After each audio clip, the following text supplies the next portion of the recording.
सभी किसान भाइयों का हमारे इस चैनल पे स्वागत एवं अभिनंदन है। जैसा कि आप लोगों को जानकारी है कि समय समय पर भारत सरकार द्वारा या उत्तर प्रदेश सरकार द्वारा संचालित की जाने वाली विभिन्न योजनाओं के बारे में प्रमुख जानकारियां हम इस चैनल के माध्यम से आप लोगों को उपलब्ध कराते रहते हैं। इसी प्रकार से आज हम बात करने वाले हैं प्रधानमंत्री किसान सम्मान निधि, जिसके द्वारा भारत सरकार की मंशा है कि किसानों की आय दोगुनी की जाए तथा उनको अपने खेती के बारे में आवश्यकता अनुसार कुछ धन का अंश उपलब्ध कराया जा सके, जिससे खेतों में ज़रूरत पड़ने वाले धन की पूर्ति हो सके।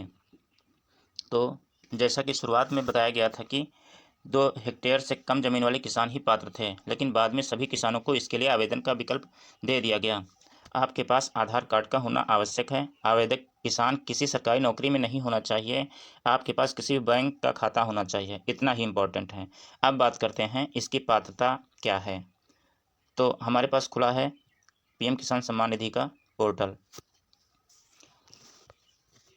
तो किसको लाभ नहीं दिया जाएगा? पूर्व या वर्तमान में संवैधानिक पद रखने वाला व्यक्ति, पूर्व या वर्तमान में केंद्र और राज्य सरकार में मंत्री, 10,000 रुपये या उससे अधिक की मासिक पेंशन पाने वाला व्यक्ति, वह व्यक्ति जो इनकम टैक्स जमा करते हैं, अर्थात जो व्यक्ति इनकम टैक्स या करदाता हैं, उनको यह पेंशन नहीं मिल सकती।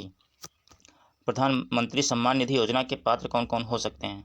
प्रधानमंत्री किसान सम्मान निधि योजना के नियमों की माने तो परिवार के सिर्फ एक ही सदस्य का सालाना 6,000 रुपये मिलता है। एक किसान परिवार का कोई भी सदस्य जिसके नाम खेती की जमीन हो, वह सम्मान निधि की किस्तों का लाभ ले सकता है। इसके सदस्य के नाम के सभी दस्तावेज आवेदन के साथ जोड़ते हैं।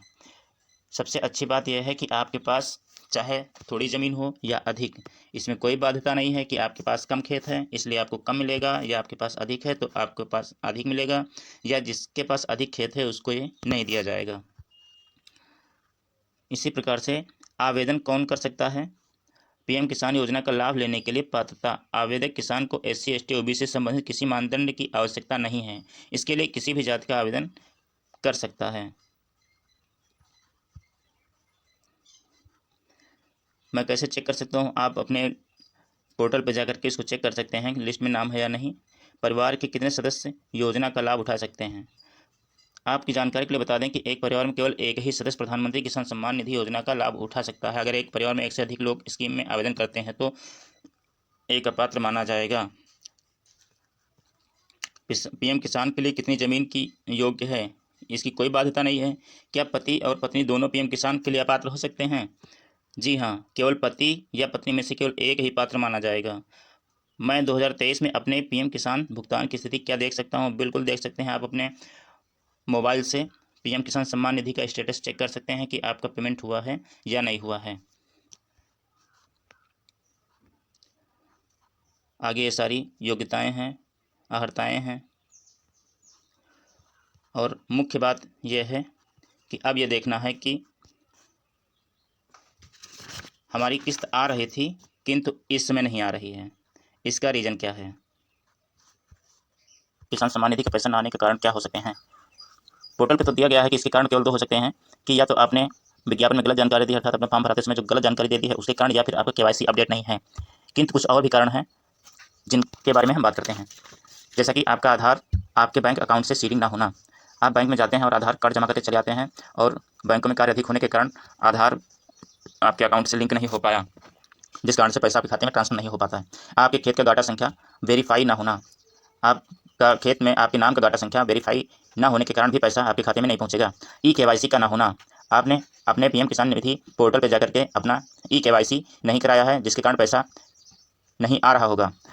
फिर बैंक की KYC का ना होना। समय समय पर बैंकों के द्वारा खातों में आवश्यक दस्तावेज लगाने होते हैं बैंकों को, इस वजह से वहाँ पर आधार कार्ड है, पैन कार्ड है, पहचान पत्र है, इस प्रकार के दस्तावेज जमा करने होते हैं, जिस कारण से वहाँ आपका खाता बंद पड़ा होता है और पैसा ट्रांसफर नहीं हो पाता। अपने आधार कार्ड में जन्म तिथि, नाम में परिवर्तन, पता में परिवर्तन आदि में संशोधन कराने के बाद पीएम किसान निधि के नाम से मैच न होना, अर्थात आपने अपने आधार कार्ड में अपना जन्म तिथि संशोधन करा लिया है, अपना मोबाइल नंबर संशोधन करा लिया है, अपना नाम में परिवर्तन करा लिया है, जिसके कारण से आपके नाम आधार कार्ड के नाम तथा पीएम किसान सम्मान निधि के नाम में परिवर्तन हो जाने के कारण पैसा आपके खाते में ट्रांसफर नहीं हो पा रहा।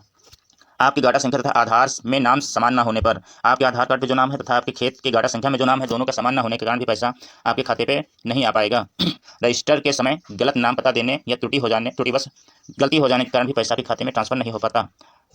अब बात करते हैं कि इन सबका सुधार कैसे हो सकता है। यदि आपके बैंक में आधार आपका सीड नहीं है तो कृपया आप अपना आधार कार्ड तथा आधार कार्ड में जो मोबाइल नंबर लगा है उसको लेकर के बैंक को जाएं तथा अपने सामने ही वहां पर आधार सीडिंग करने का अनुरोध करें। अपने खेत का गाटा संख्या वेरीफाई करने हेतु अपने खतौनी को किसान सम्मान निधि पोर्टल से अटैच करवाएं। अपना KYC तुरंत करा दें जिससे कि आपकी रुकी हुई किस्त तुरंत आपके खाते में ट्रांसफर हो जाए। बैंक KYC का ना होना, बैंक में जाकर के अपने अकाउंट का संचालन तुरंत करवा दें जिससे पैसा आपके खाते में ट्रांसफर हो जाएगा। अपने आधार कार्ड में यदि आपने किसी प्रकार का संशोधन कराया है तो संबंधित दस्तावेज बैंक में जाकर के जमा करें और खाते का संशोधन करवा लें। आपके गाटा संख्या तथा आधार में यदि परिवर्तन है तो अपने गाटा संख्या के अनुसार अपने आधार में संशोधन करा करके उपरोक्त कार्यवाही करने की प्रयास करें।